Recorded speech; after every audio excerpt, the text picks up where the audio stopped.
Bismillahirrahmanirrahim. Alhamdulillahirabbil alamin. Wassalatu wassalamu alal mursalin walhamdulillahirabbil alamin. Pada kesempatan kali ini saya ingin menyampaikan bab 1 titik mula sebuah perjalanan. Ini diambil dari buku Shiratal Mustaqim.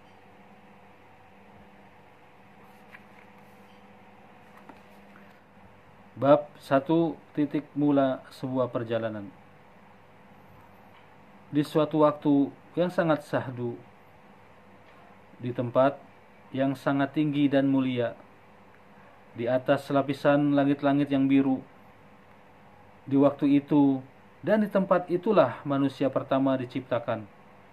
Diciptakan dari gumpalan tanah yang dibentuk dan disusun langsung oleh pencipta alam semesta, Allah Subhanahu wa Ta'ala.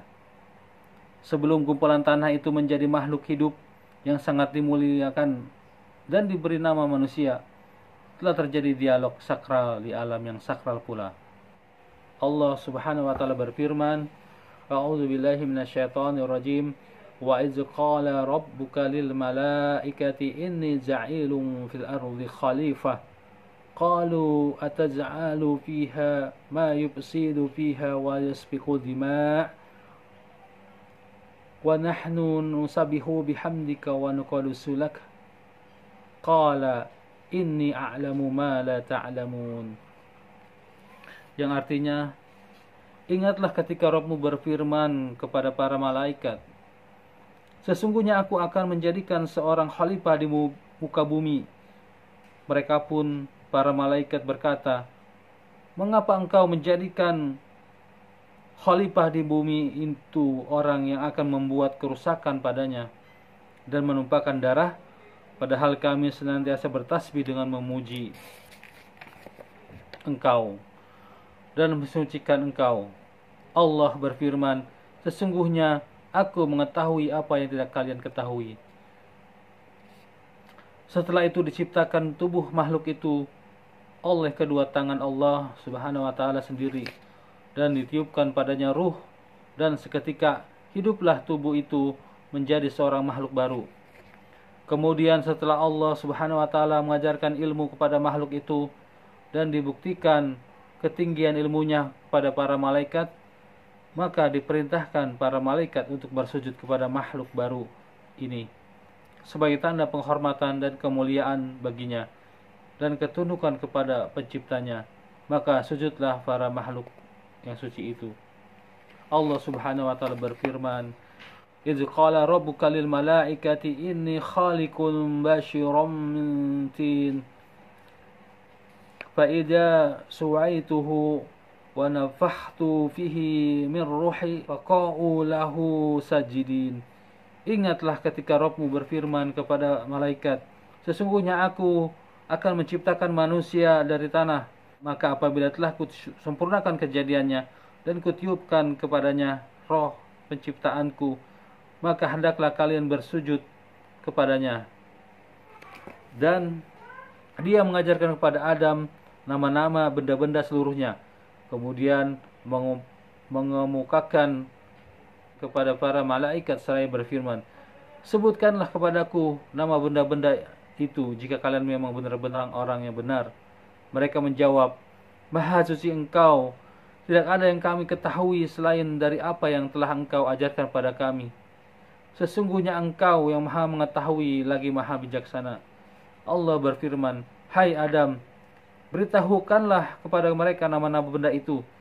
Maka setelah diberitahukannya kepada mereka nama-nama benda itu, Allah berfirman, bukankah sudah kukatakan kepada kalian bahwa sesungguhnya aku mengetahui rahasia langit dan bumi dan mengetahui apa yang kalian tampakkan dan apa yang kalian sembunyikan. Dan ingatlah ketika kami berfirman kepada para malaikat, sujudlah kalian kepada Adam, maka sujudlah mereka kecuali iblis. Ia enggan dan takabur, maka jadilah ia dari golongan orang-orang yang kafir. Akan tetapi di sana ada satu makhluk yang menolak untuk bersujud menolak perintah dari Sang Pencipta? Apakah gerangan sebabnya? Apakah karena dia bukan dari bangsa malaikat, lantas merasa tidak tercakup dalam perintah itu? Bukan, sama sekali bukan itu sebabnya. Tetapi sebabnya adalah kesombongan. Kesombongan atas makhluk baru ini karena merasa lebih tinggi padanya. Sombong pula ketika menganggap bahwa perintah Allah Subhanahu wa taala tidak harus dilaksanakan tanpa disaring oleh akalnya terlebih dahulu.